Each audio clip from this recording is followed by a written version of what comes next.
episode 285 on Monday, the 28th of April 2014. I am your host, Stephen Layton. Welcome to In My Mug, and welcome to the news. So, let's get on with the news. Mistake alert. Last week's In My Mug was the Tanzania Burka Bourbon Natural. The coffee you received was the Tanzania Burka Bourbon Natural. The coffee I was tasting wasn't the Tanzanian Burka Bourbon Natural, but in fact it was the Catimor. I'm kind of pleasing myself though, because tasting it I was thinking this is licorice more than Black Forest Gatto that I've put in the cup in notes. And I went with my mouth and not my head, which is probably the smarter part of me, to be honest. But yes, I am very sorry it got mixed up. Thank you to those who pointed out to me that the cupping notes didn't match what I was drinking. I didn't even think about it until you lot started emailing me. So yeah, you got the Bourbon Natural, which was the black cherry, which I've been drinking today, and was the black cherry. Anyway, I also told you last week that we were going to do a natural today, and I told you a big lie.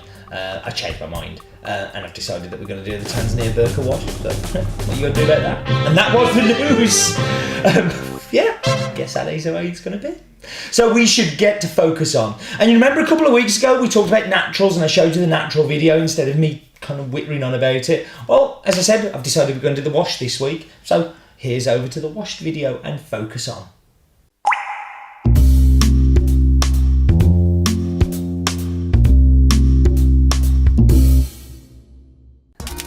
Hello, and welcome to the first in our series of coffee processing videos. Today we're going to be looking at washed coffee. Cherries are collected and put into floating water to sort the ripes and unripes. Unripe or bad coffee will float to the top. They are fed into the depulping machine where the outer part of the cherry is removed and the seed comes out and is moved by water. The water and coffee moves along channels into a large water tank. Any coffee that floats at this stage will be removed. The coffee is left in water for between 8 and 50 hours depending on the country, temperature and local processes to remove the mucilage that is stuck to the seed after the cherry is removed. Once the coffee is taken out of the tanks, it's taken to either concrete patios or to dry on Indian raised beds in the sun.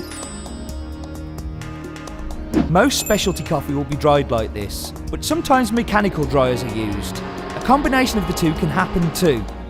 The seed will be dried to a moisture content of between 10 and 12%. This is washed coffee. But some countries will go through the process and not leave the coffee immersed in water, but will use mechanical scrubbers to remove the mucilage.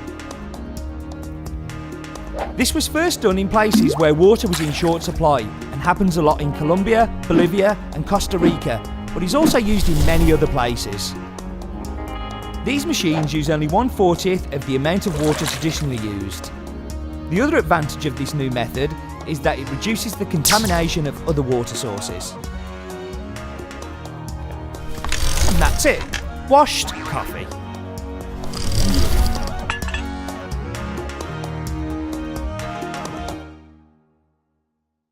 So I like doing the focuses on where they're videos. I love those videos. If you want to go and find them, if you go to resources on the hasbeen.co.uk, and they're all there. There's a link on the screen now to them. It really kind of like, it's difficult to get your head around processing and the differences it makes, and I think those videos do an excellent job of showing that. Now, the coffee we did last week was the natural from Burka. This is the Burka washed.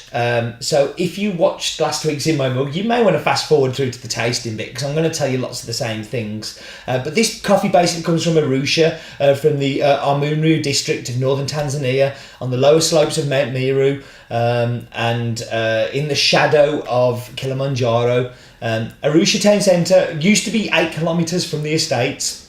But in recent years, with the way that the farm has grown, it's actually expanded right to the borders, and I'll show you that on the map bit in a moment. It's really interesting to see how urban sprawl kind of changes over the years, and particularly in these countries where planning laws aren't quite so strict and stuff. Really interesting. Same happened at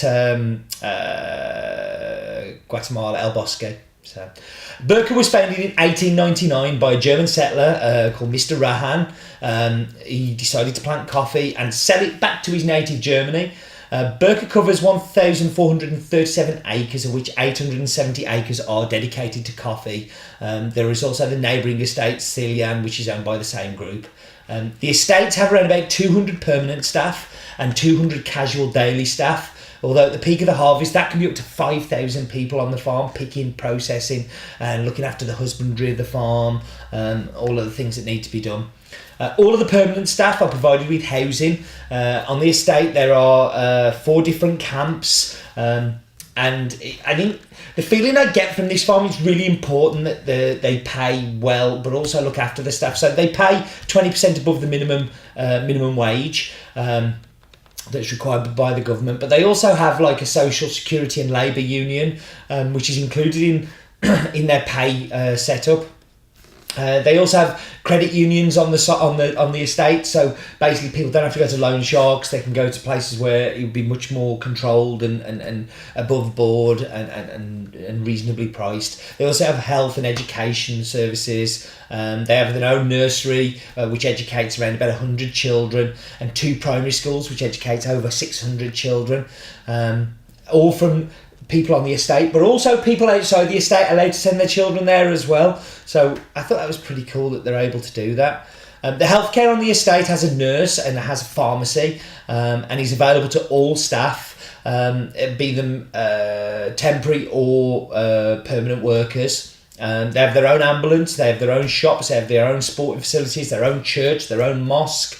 They have regular interstate football games against each other, and netball games and barbecues and get-togethers. And I don't know, they just get a really warm, gushy feeling inside when I kind of read about this place and hear from people who visited there. I haven't visited. It's somewhere I would really, really like to go to, and I think I'm definitely going to sit down and talk to the importers about maybe visiting there later on in the year. There's just something about this place that sounds really interesting, and also I'd love to see Kilimanjaro as well, so it would be cool.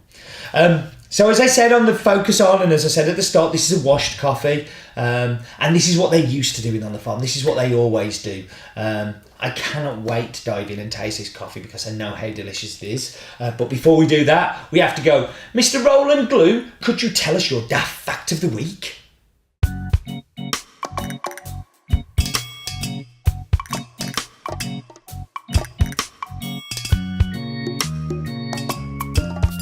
In Tanzania, over 120 languages are spoken. Interesting, yes? Interesting, yes, Roland. We are interested. Time for the map bit, a recycled map bit, because nothing's changed from the natural to the washed. So here's last week's map bit.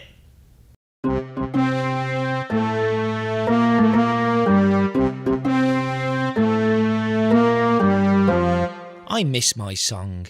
I'm going to sing it now while this is going up. It's the map bit, no expense spent. Which is a lie, because there's loads of expense spent now on all these flashy graphics. But there we are, up to the Earth, and we are going south, and we're going to Africa. The huge, massive, monstrositously large Africa, and we're going down to the very large Tanzania, which looks quite bare because we don't have many Tanzanian coffees and haven't. But Tanzania has the largest concentration of wild animals per square kilometre than anywhere else. I think I read something like 4,000 like different types of animal. It's crazy.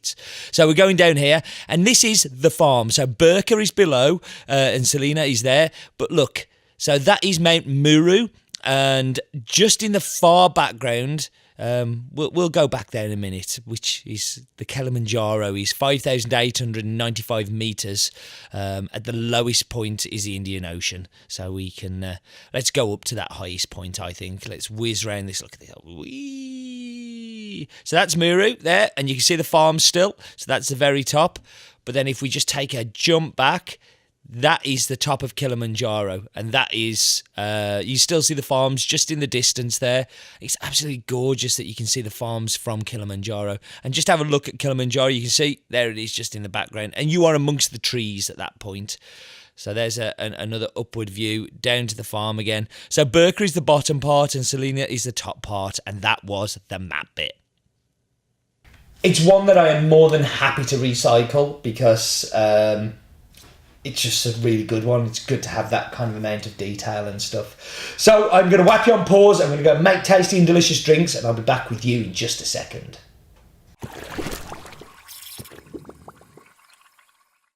And we're back, and we're going to dive straight into the espresso.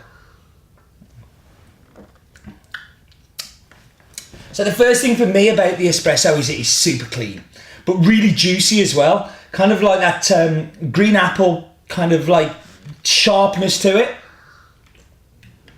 A little bit of a white sugar sweetness there as well. We shall dive into milk. Now, I think it gets lost a little in the milk. I don't think it's... I'm going to start this going actually, because that'll take me a little while. It's going to be about time. Yeah, in the milk, it kind of loses a little bit of that distinctness that the milk really just dominates. It's a delicate little flower of an espresso, and yeah, the milk's kind of wiped it out a bit for me. Okay, so I'm going to stop that there because I'll be here all day otherwise, and we'll take what we've got. So using the clever dripper, don't know why, nothing clever about the clever dripper. Got my Sinclair C5 mug. Thank you. I think Simon G sent me this, so thank you. That for me is perfect. That is where it really comes alive, and it's just like sparkling white grape juice. It really is just so clean, so sharp, delicious coffee, real winner. Very different to the natural, and just shows what processing does to a coffee in the cup. Okay, I think we are done there. I'm going to take this with me. Thank you very much for joining me, as always, and do remember, life is definitely too short for bad coffee.